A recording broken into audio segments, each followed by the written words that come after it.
когда строили эту мечеть, тогда электричество было, естественно, но электричество не приручили.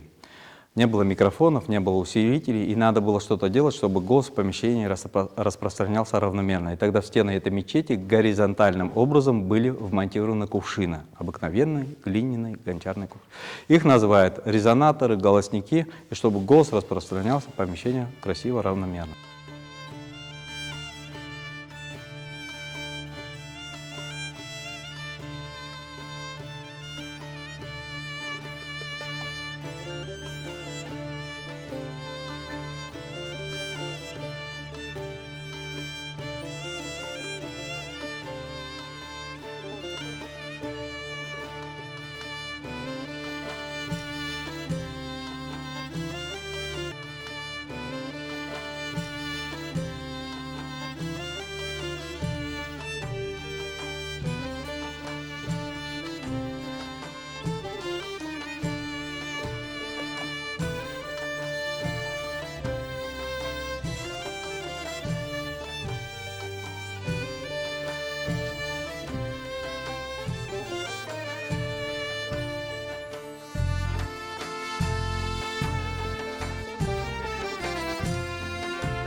Двор был открытый, выстлан плиткой, посередине двора был шадырван. Ну, многогранное такое устройство, со всех сторон льется водичка, краники, и вокруг этого шадырвана лавочка. Когда верующие хотят взять абтес, совершить намаз или взять в руки священный Коран, они садятся вокруг этого шадырвана, берут омовение и совершают намаз или читают священный Коран.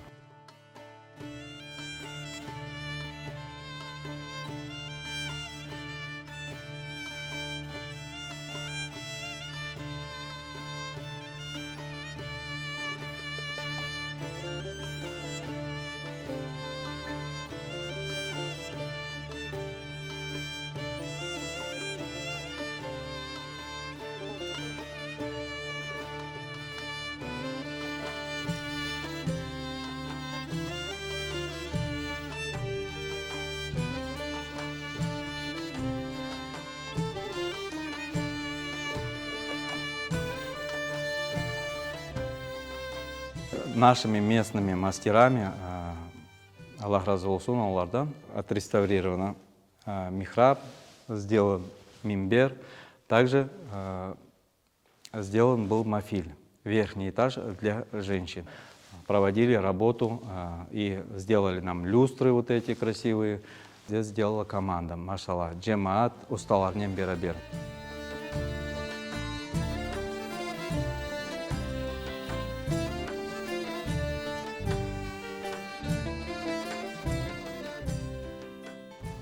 Şimdi de bugüne kadar çok şükür Allah'a 5 vakit ezan devam ediliyor ve namaz kılına. Bu cami azbarında işte daha iftarhane var. Ramazan ayında iftarlar veriliyor. Bizim yerli esnaflar olsun, başka hayırsever insanlar olsun, insanlara güzel şekilde hayırlı işler yaparlar.